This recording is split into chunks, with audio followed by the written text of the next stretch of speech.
what these deep life organisms do is build nanowires out to the surrounding rock strata and send their electrons out there. So they're ionizing stuff and changing the rock strata, which means that these organisms are acting like all other organisms and all other habitats by altering the environment to suit themselves. So in this case, the creator of the rock are living organisms. So the biologic is the creator of the abiologic, right? So the kind of rock we have down there is altered because of the presence of life. I think there are cultural, so in other words, let me put a finer point on this. So the Earth is alive. The Earth is alive, not in a kind of Mother Earth Gaia sense, but metabolically alive, in that there are living creatures who are feeding on sources of energy and reproducing at depths that we thought no living creatures could possibly occupy. And that matters because if there are that many living creatures down there, as we now believe, that they're playing a role in climate stability in the carbon cycle, then blowing that whole rock strata up and pumping it full of glutaraldehyde and other biocides may have unintended consequences, far above and beyond whether or not we're going to poison our own aquifers, which lie above these rock stratas, right? More profoundly than that, I think, I want to introduce an idea, which is that one of the reasons that we have allowed fracking to go on and have not objected to it sooner and more loudly is because we imagine the rocks deep in the earth to be just a dead place. It's a place that we associate with the underworld, and all of our metaphors and all of our biblical references about what it's like down there, the fire, the brimstone, it's death, it's not alive, it has nothing to do with us here at the surface. And so if it's just a bunch of inert rocks and it has energy in it, then people can come to think about the bedrock under their feet like their own private bank account so that they can lease their land to the gas industry and make money doing that. But would you feel differently about the whole situation if you thought about our nation's bedrock as a kind of living ecosystem, a kind of subterranean coral reef, if you will, that requires some kind of protection because we're all part of this crisis now with global climate change, and the last thing we want to be doing is destroying another ecosystem. So I asked that as an open question. If we all began to imagine our nation's bedrock as a living ecosystem, would we think of it as a national park instead of as simply a vault with methane in it that we can do any violence to get that out? So, in other words, the shale, the Marcellus shale, is more than a graveyard. It's a living ecosystem. And the reason these powerful poisons have to be added to fracking fluid is because we have to kill these organisms off. They grow in the pipes. The industry has a name for this. It's called biofouling. And so we need to essentially conduct subterranean pesticide spraying a mile below our feet to make that all dead in order for the gas to keep flowing. So that's one of several reasons that fracking fluid is so toxic. So what we now know about the threats of fracking to public health, which is what I've been involved in researching and writing for the last couple of years, is that the problems come from more than one place. And the one I think that's gotten the most attention is the threat to our water, which is real because about half of New Yorkers drink from groundwater, the other half drink from surface water. But and both of those water sources are threatened with fracking because the Marcellus shale is underneath these lenses of fresh water that make up our aquifers. And so by definition, when you drill into the Marcellus shale, you're going to bisect through our drinking water aquifers with the drill bit, right? And so suddenly now we have created a passageway that connects this deep geological strata to our drinking water aquifers in ways that before that they had been not so connected. So, and then we're going to pump very powerful poisons under the ground. And so forevermore, then the cement well casing has to stand as a permanent unbreachable barrier between those broken up shards with all of that glutaraldehyde and everything else in it, and our drinking water aquifers that lie above it. Is cement an immortal substance? Well, no, it's not, and we all know what old cement sidewalks look like. Cement tends to crumble, it cracks, it shrinks as it ages. The best data we have right now from operator-wide statistics tell us that 6 to 7% of wells leak immediately upon drilling, and that the slope of that line goes up with age. So that by the time you get to 20 or 30 years out, you have maybe as much as 50% of wells that are beginning now to leak, meaning that the cement well casings are no longer, the integrity, the structural integrity from an engineering point of view is breached. That doesn't necessarily mean that the water will be contaminated, because of course things don't flow up. You'd have to have something pressurized and then a crack, and that can be created if the well actually shrinks. Because remember, the cement is not going to be bonded to the parent rock, so the well starts to shrink and crack, and now you've opened up a space between, not on the inside, but on the outside of the well casing, right between the outside and the parent rock. Now you've got a hairline crack. If there's enough pressure, then stuff can squirt up into the drinking water aquifer. So that's what we lay at night worrying about. And then in addition, once you release the pressure after fracking, a lot of the fracking fluid itself comes flying back up with the gas. Not only does it contain all the poisons that we've added to frack with, but remember all of those elements that are also contained in the Marcellus shale, including radon, including some radioactive stuff. Those are also going to come up with the flowback fluid, and that requires disposal somewhere in permanent containment. Oftentimes we run fracking fluid through sewage treatment plants and ends up into our surface water system. And you might remember a few years ago when all of Pittsburgh, the whole larger Pittsburgh area, had to have a stop drinking water order because fracking fluid had made its way downstream into a source of drinking water after having been run through a sewage treatment plant ineffectively. There's also ancient seawater still trapped inside the Marcellus shale in this ocean of 400 million years ago. It's now 17 times more salty than ocean water today. And so that brine also comes up. And some of the salts are made of bromide. When you add that to water, you end up getting brominated disinfectant byproducts that are carcinogenic. So that's another threat to surface water. So surface water and groundwater are both at risk with fracking. It's one thing, again, to do it out west where people may not be drinking the water in the area where fracking is occurring. It's something else to do it in the headwaters of the Susquehanna River. Susquehanna River provides 45% of the freshwater flow of the Chesapeake Bay and the source of drinking water for the larger Washington, D.C. area. And of course, up in the Catskills, provides a source of drinking water for all of New York City, down those very vulnerable New York City aqueducts. And so the Delaware River Basin itself is the source of drinking water for 15 million people here in the U.S.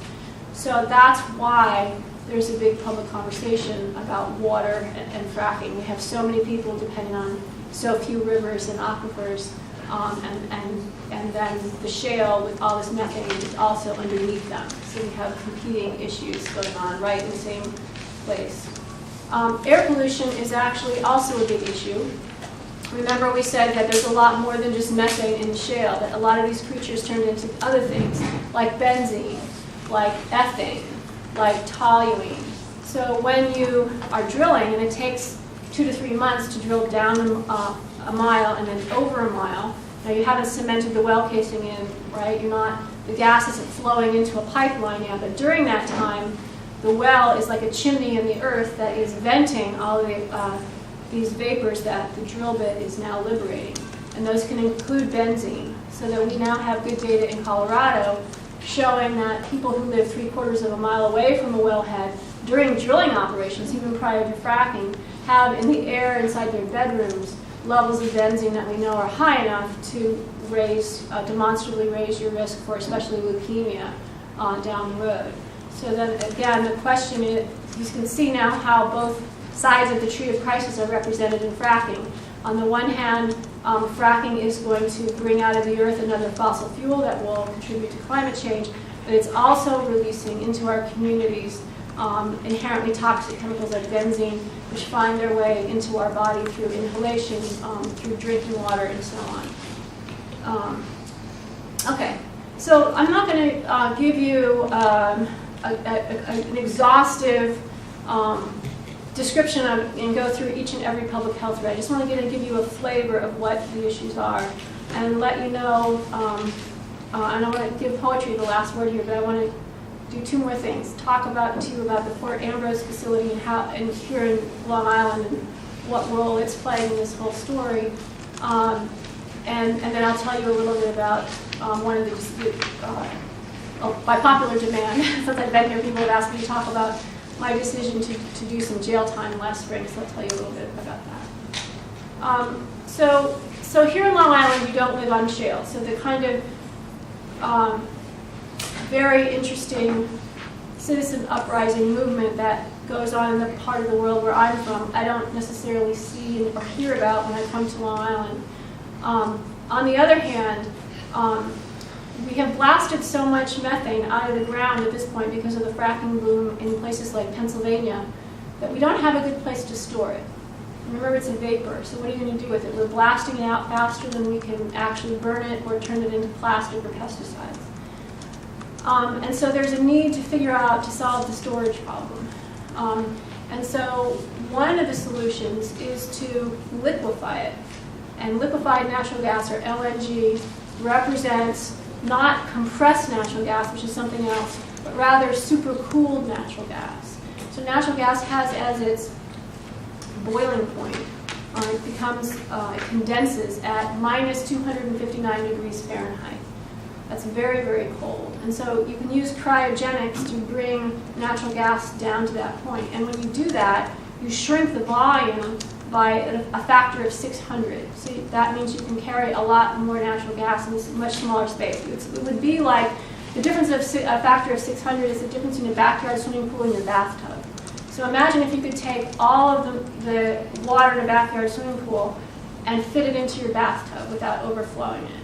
Well, you can't compress water. It's not compressible, but you can compress natural gas if you bring its temperature down to minus 269 degrees. At that temperature, now what you have is a bubbling, because it's boiling, even though it's super cold, right? It's a bubbling liquid. And now you're going to store it in a giant thermos bottle. And now you can do things like take it across the ocean, right? Or just hang on to it until the price goes up, or it's winter again and people need to heat their houses. You can store it in these big round kind of spherical domes or these kind of big tanks. New York has a very interesting history with liquefied natural gas because in 1973 on Staten Island there was a tank full of liquefied natural gas and it blew up and it killed 40 people.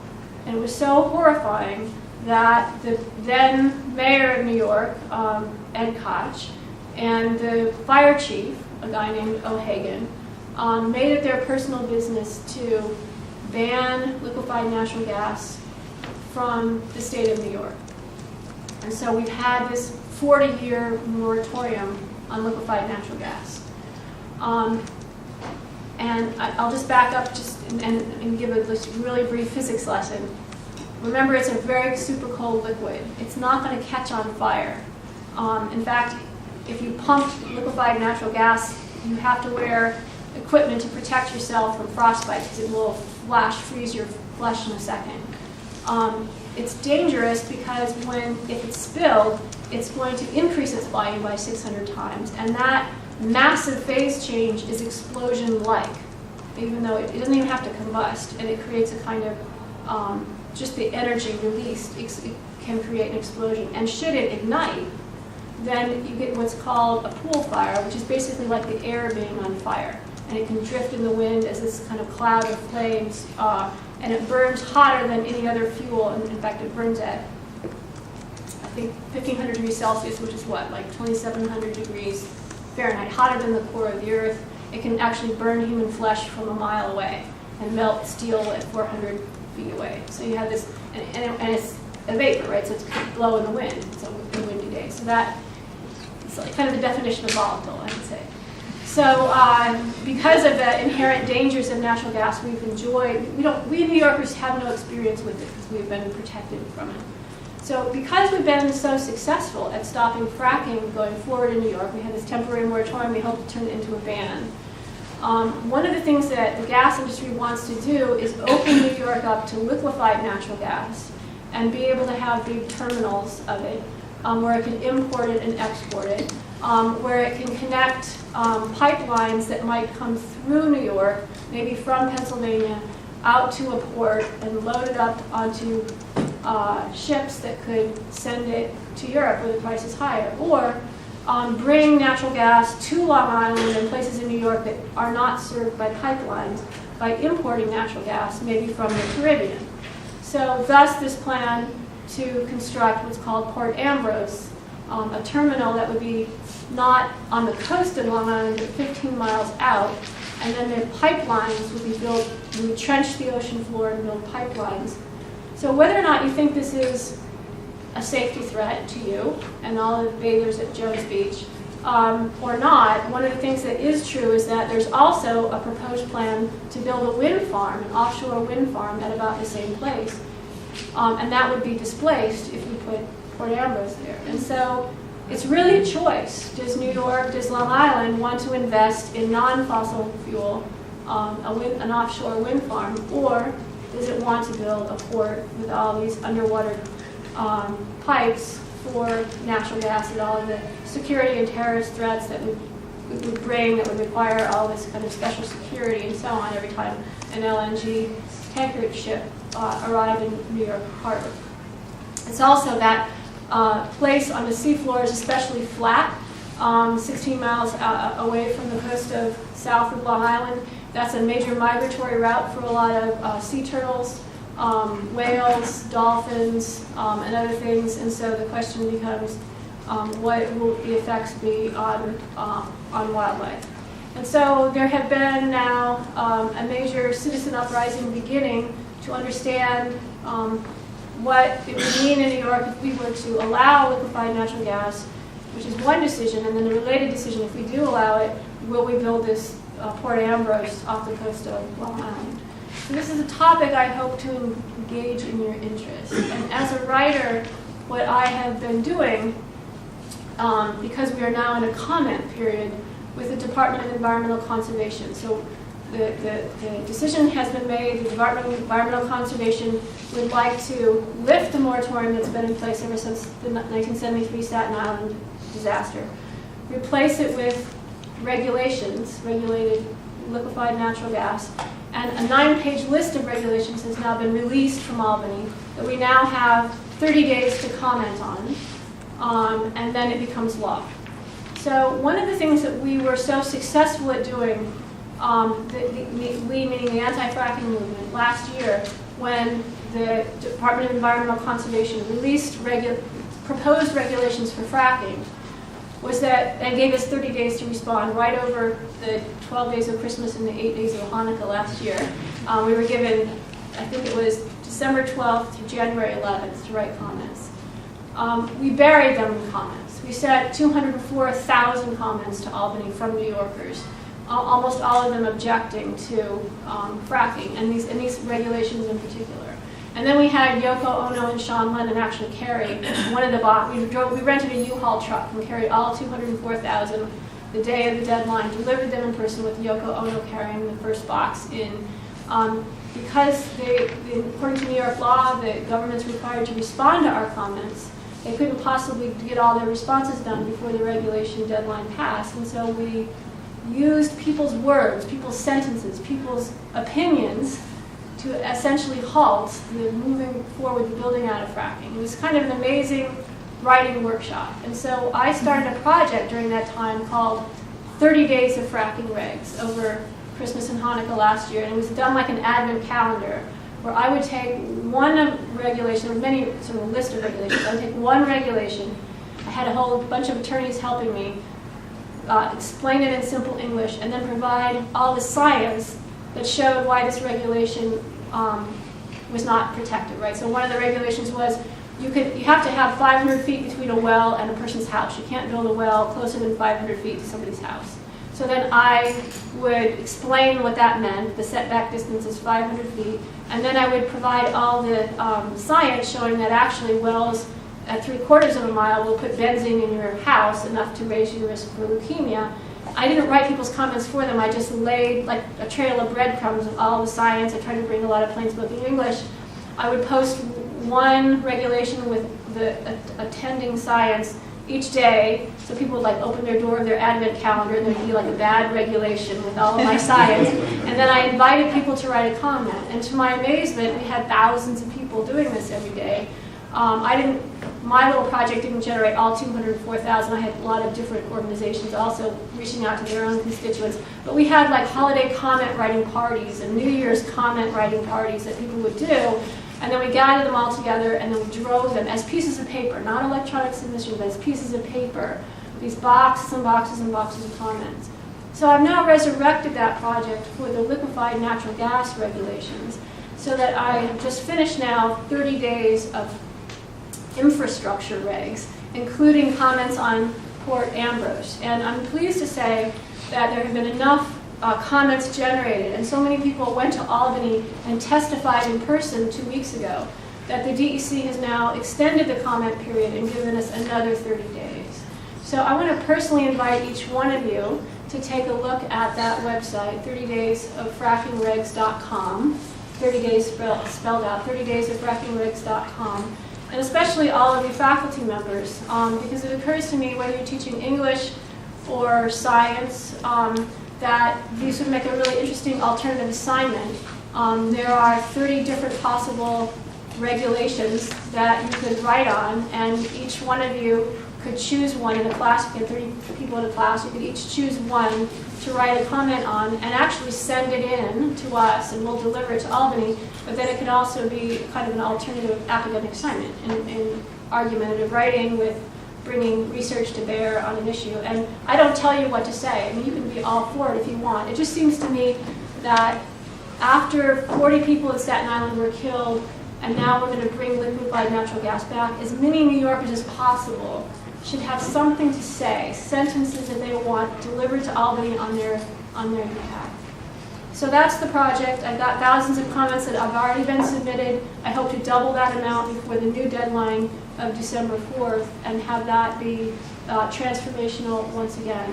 And so far, I'm missing voices of downstaters, and particularly missing Long Island voices, who I think would play a very powerful role, since you know your beaches, you know the shipping routes and the maritime stuff much better than those of us who live in the landlocked Finger Lakes and other places. And I would hope that your voices would really make a difference. Okay, so I'm going to now just read to you a couple of pieces of my own writing. Those of you who know me know that my signature is to kind of close with writing. So here's the piece I wrote about going to jail.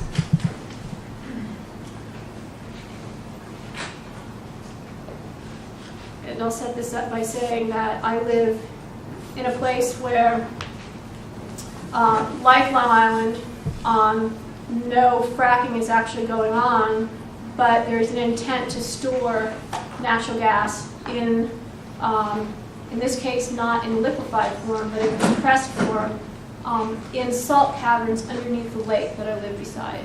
And these salt caverns are left over from the 19th century, when people could sell salt to the Erie Canal and make money, and it was a kind of cottage industry. So you would shoot some water down the ground, and there are these salt formations down there. Again, they're all part of that old inland ocean that used to be here. And they would dissolve the salt, suck up the salt water, spread it out on the roofs of their houses, let evaporation happen, and we have this high-quality salt they can then take by mule up to the Erie Canal and sell it down the canal and make money. So what's left over from this sort of interesting little corner of New York history is all these underground chambers in these salt domes, right? Because you put the salt down, then you suck it back up, and so you hollow out areas, and they're just kind of down there. And so there's a whole, what they call a gallery of them, of these salt caverns up and down the lake. So now that lakeshore has now been purchased by the nation's largest Energy Transportation and Storage System, a company called Energy, spelled with an I, bought 5 miles of lakeshore, not because it wants to have, it loves the view or wants to develop summer cottages there, although there are a lot there now, but rather because it wanted access to the salt chambers. And so it's going to use them as the vessels to store compressed gases, and not just methane, but butane and propane and all these other gases that also come up with fracking in those salt chambers. Not in barrels. The chambers themselves will be the containers for the gas, which will arrive by truck and by rail. There'll be a giant compressor station the size of a house that compresses the gas and then shoots it down inside of these chambers. This, it turns out, has a salt chamber storage of gas, has a very bad track record. 10 catastrophic explosions and collapses of gas stored like this have happened, and they all involve salt chambers. And one you probably heard about, it's making headlines in Louisiana. There's now a giant sinkhole, and all the people had to be evacuated and so on. So this lake is a source of drinking water for 100,000 people. I live near it. My son goes to a 4-H camp right next to it. And so I testified at the hearing about this and was hoping that data and science would be persuasive. Unfortunately, the company was able to successfully claim that the one study that was done in the 1970s on the structural integrity of the salt caverns, back in the day when they were going to store nuclear fuel rods in the salt caverns, and then decided they found something that worried them, so they didn't do it. But they had a report about the structural integrity of the salt caverns, but it doesn't exist anymore in the public domain because the company claims it's now proprietary business information because it owns the salt chambers, therefore it owns the knowledge about the geology of that area. So we objected and asked under Freedom of Information law to have a copy of this scientific report, and were denied. Right? So that was transformational for me because I felt as a member of the scientific community, how could I give expert comment if I didn't have access to the data? And if we were going to put 100,000 people's drinking water at risk without good data, that just seemed to me wrong enough to rise to the occasion of civil disobedience. And so I was invited to join a group of 11 others who were going to blockade the compressor station site as they brought, which was being constructed to compress the gas before it went underneath the lake into these caverns. And so that's what I did. And then when I was charged with trespassing, I made a big point about toxic trespassing. Like who's the real trespasser here? And I stood on the driveway, and here's a company that is, for 9 straight quarters, tossing chemicals into the lake, exceeding its maximum legal limits, and they simply pay a fine and go on doing it. So let's have a conversation about trespass. That was not persuasive. I was given the maximum sentence for a violation of trespassing and then sent to jail for 15 days, but got 5 days off for good behavior. So this is I'll read you 2 paragraphs from the essay I wrote about my experience in the Chemung County Jail, which is in Elmira, New York. There is no coffee in the Chemung County Jail. There used to be coffee. Also, parenting classes, drug counseling, and the opportunity to purchase from the jailhouse commissary packages of new underwear as a private alternative to the wholly blood-stained, ratty-ass drawers that are standard issue here. But the new sheriff put a stop to all that. So said the women of cell block 5D at about 6:30 a.m.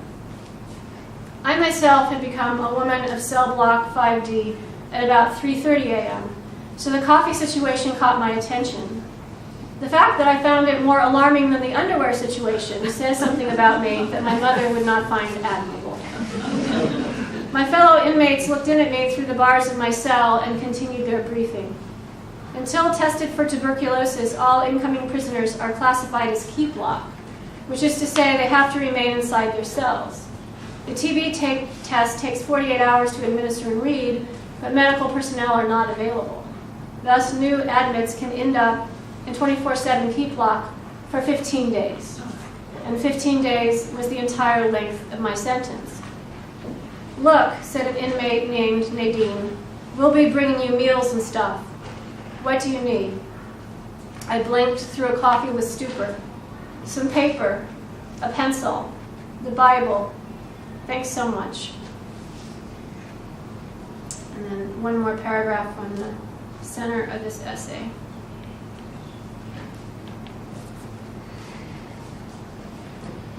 Civil disobedience is like Planned Parenthood. The second word in the phrase doesn't exactly align with the first one. You search your conscience, you reach a decision, you make preparations, you talk about your decision and your preparation in meaningful ways to all concerned, and then comes the time for action.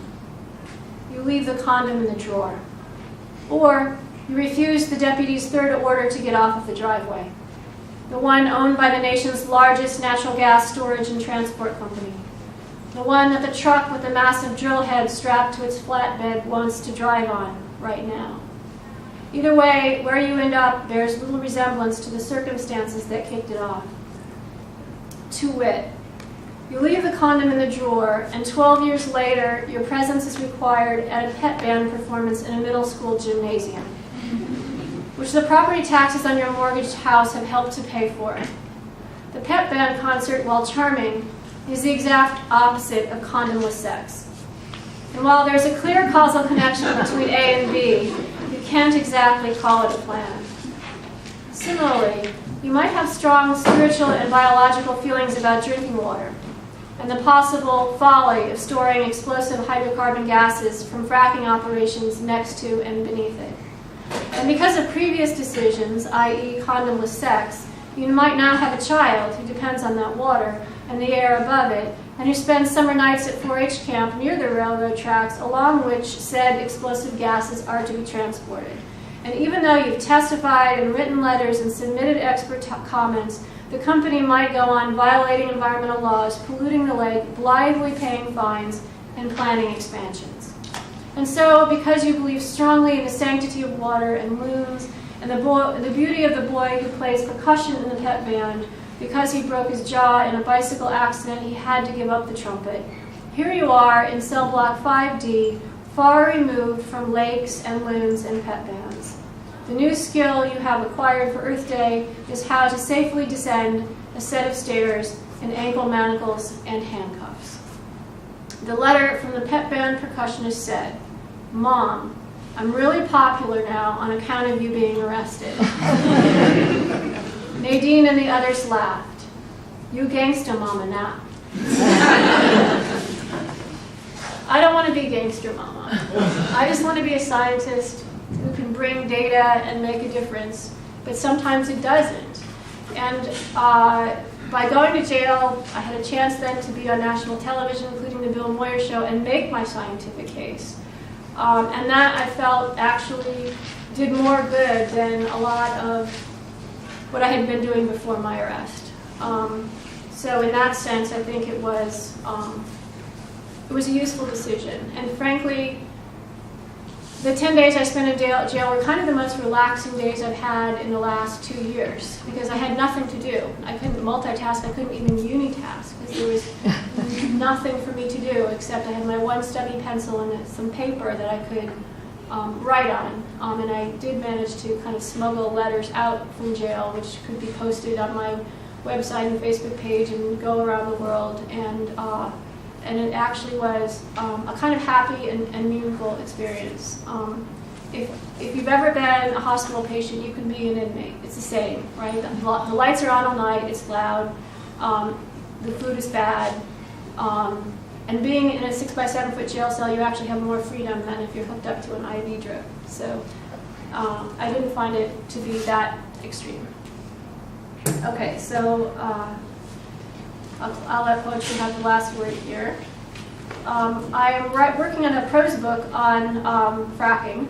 I'm really interested in thinking of in coming up with new narratives for the bedrock, and thinking of it as this living ecosystem. And sometimes I write poetry as a first draft for writing prose, because I can work out the images I want and the language I want and so on. And so I wrote a poem that's a direct address to the bedrock called Marcellus Shale, which you can't ever do in prose. You know, that'd be crazy to talk to the rocks.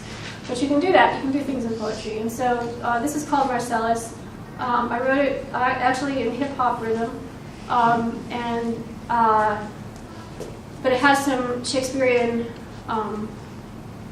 allusions in it. My favorite piece of Shakespeare is the line from Julius Caesar, "Oh, pardon me, thou bleeding piece of earth, that I am meek and gentle with these butchers." It's a line at the funeral scene of Julius Caesar. Interestingly enough, the word Marcellus itself is a character in Shakespeare. Marcellus is the minor character in Hamlet who speaks the words, "There's something rotten in the state of Denmark." And then Shakespeare actually borrowed that character. He's a military guy in Hamlet. But the original Marcellus was a Roman general who was considered a sort of genius at battlefield strategy, but he was overconfident and he ended up losing a battle very close to home and was run through by a spear. And so being run through by spears seemed a good image for fracking, right? And so I decided to play around with the character Marcellus, the original Roman guy, the one in Shakespeare, the tragedy that is fracking, and see where I could go with it. And those nanowires that you heard me talk about found their way in here too. So here it is, Marcellus. Marcellus below us, Marcellus below us, Marcellus, tell us, who are you? Older than fishes, older than spinal cord and bone, in the green day of trees, older than pollen dust and seeds, bedrock of grief. Subterranean coral reef, microbe, nanowire, electrically conductive, hypersaline fire, alive. Marcellus, our cellar, Marcellus, unlike us, fissured and fossiled sarcophagus of sea lily, squid, ego, id, the whole periodic table in you, uranium, radium, barium, lead, toluene, mercury, benzene, brine, arsenic, Marcellus, home of the dead, the river Styx, 500 million years thick, and you, Eurydice, Hades, Moloch, Charon's boat, Hades, Moloch, ransom note. Marcellus deserved the name given him who waged war and gained fame for the sacking of Syracuse, for the Battle of Gaul, only to lose to the enemy and fall. No exit plan. Some say your success was embellished, General Marcellus. Tell us, who called you the sword of Rome? A Saudi Arabia below our feet, a prolific monster, says Wall Street, a sure thing, a shale play, place your bet. Marcellus, a minor character who guides Hamlet away from his father's ghost. What? Has this thing appeared again tonight? Something is rotten in the state of here. Sign this lease and let's make the most of it. Enter now Mark Antony breaking bread with Bobby Kennedy. Jealous? That too, Marcellus. Oh, pardon me, thou bleeding piece of earth, that I am meek and gentle with these butchers. Hades, Moloch, Charon's boat. Hades, Moloch, ransom note. Marcellus, who are we? Drill, syringe, derrick vein. Two junkies argue. How many atoms of carbon dance on the head of a pin? Marcellus, quick. Tell us. I hear the trucks. They're not far. The plan is to reduce you to rubble. There is no Hubble telescope for you. No 24-hour spill cam for us. Are you a box inscribed with the name Pandora? Or a scroll on which is written the names of us all? Holy the rock, and the fissure, and the salt, and the diatoms fall. Holy the unfractured, holy the wall between you and us, Marcellus. Holy the cave, holy the soluble, holy the hall. Holy the unmapped and abandoned well. Hell, I know you're down there. Mom always said, don't blow up the basement. Hades, Moloch, Charon's boat. Hades, Moloch, ransom note. Let me love you from a long way up. Holy the water, holy the cup. Thanks.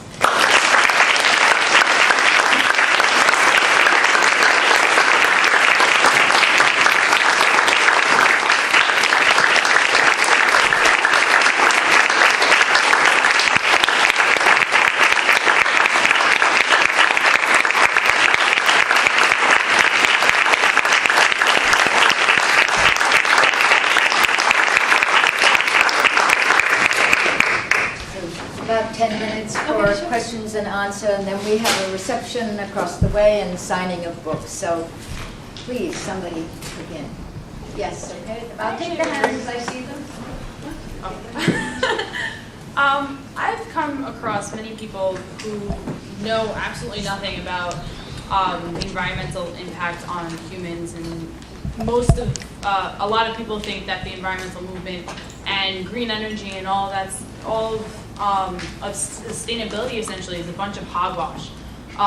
And knowing you, who's I guess spent the majority of your life trying to inform people of such things, what is the most effective way to teach people about the effects of the environment on us and the effects of our actions? Because a lot of people are, more reactive than proactive. So the fact that they can't see all of the effects that we will see on ourselves from our actions of the environment are so far that they don't really care.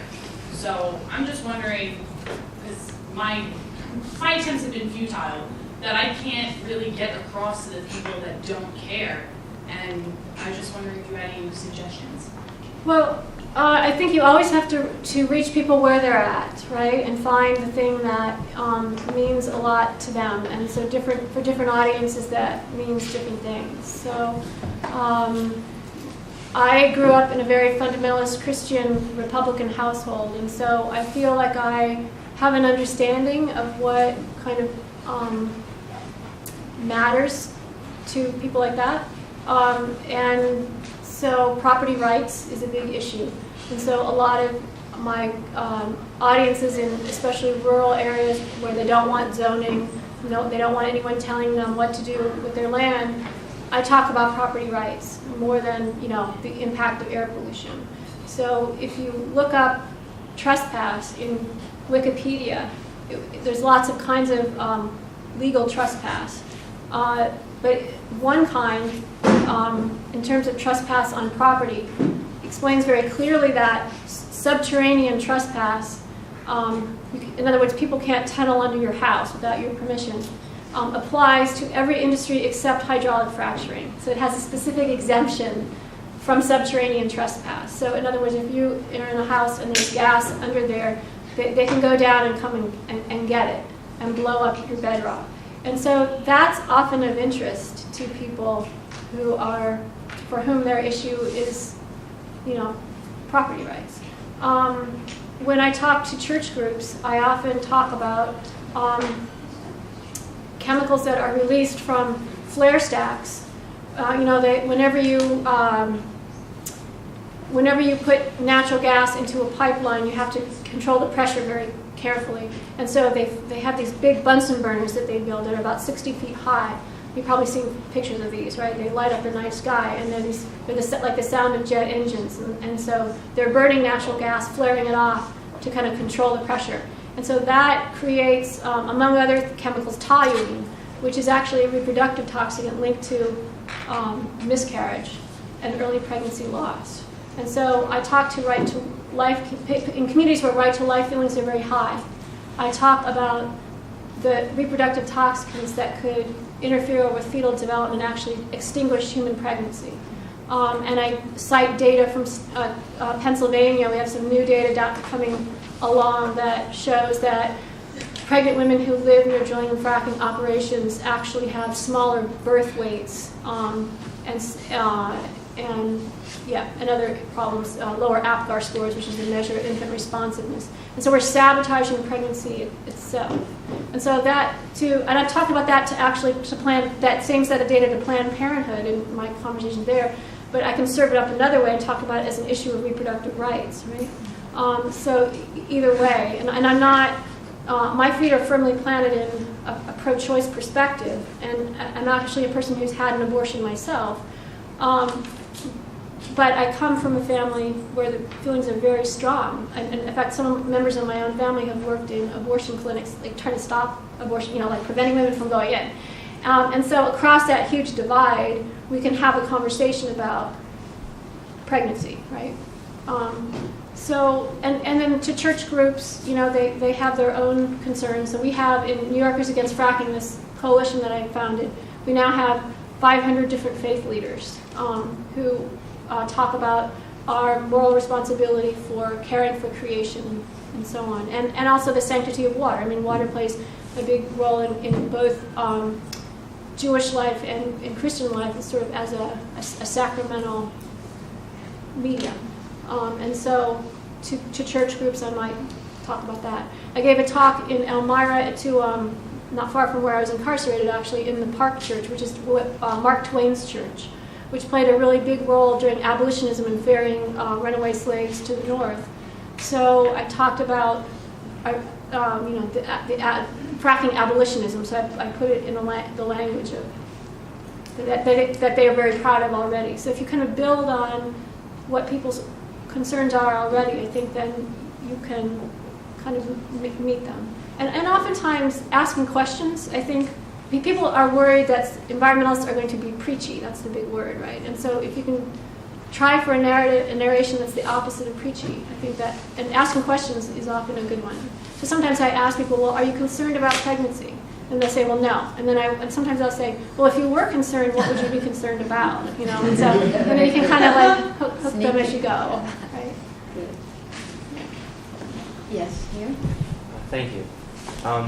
Continuing with the theme of ideological divide in New York State and the upcoming ban, or the lack of a ban, on hydraulic fracturing, how would you say a college student such as myself, or pretty much many of the people who are in this audience, could use their voice politically? Because I mean, even someone such as yourself, who's an accredited scientist and an author, if you have to go to jail for a period of time to be able to really get your message out, what is there for someone like us? Well, I mean, to be clear, I went to jail to prevent the build-out of fracking infrastructure and storage, right? I haven't had to go to jail. Nobody has had to yet to stop fracking. I mean, so far, we have prevailed in making our argument based on science, based on human rights, and we have moved the needle of public opinion. So, 2 years ago, opinion was basically split 50-50.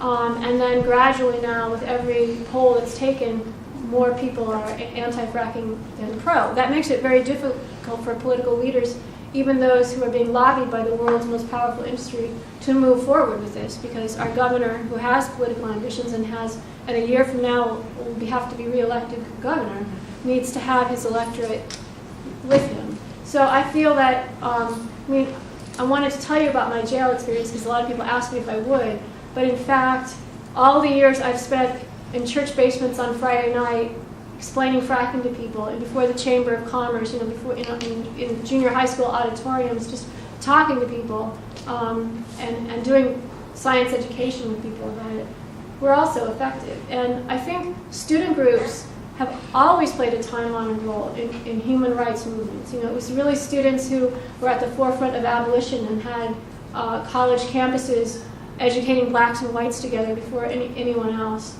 Student groups played a role in ending the Vietnam War and in giving women the right to vote. So there's always, it seems like to me that universities are like these laboratories of progressive ideas that start with students working them out in the community of college, and then take them out to the rest of the world.